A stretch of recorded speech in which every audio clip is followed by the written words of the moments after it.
সব সময় আল্লাহর কাছে এই দোয়াটা যেন আমরা করি, আল্লাহ কিয়ামতের দিন তুমি আমার হিসাব নিও না, আল্লাহ তুমি আমার বিচার বসিও না, আল্লাহ তুমি দয়া করে আমারে মাফ করে দিও। আল্লাহ যার বিচার করবেন ও জাহান্নামে যাবে, আর যার বিচার করবেন না সে জান্নাতে যাবে।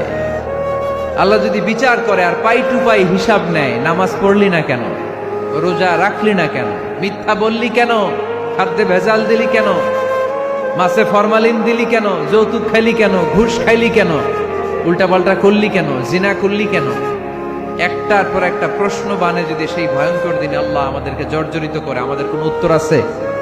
সেদিন আমাদের বাঁচার কোনো উপায় আছে? তাই আমরা সবাই আল্লাহর কাছে দোয়া করবো, আল্লাহ কোনো বিচার টিচার মানি না, কোনো বিচার করতে পারবো না, দয়া করবা। কথা কয় না? কি করবে? এবার আওয়াজ করে বলেন, বিচার চান না দয়া চান?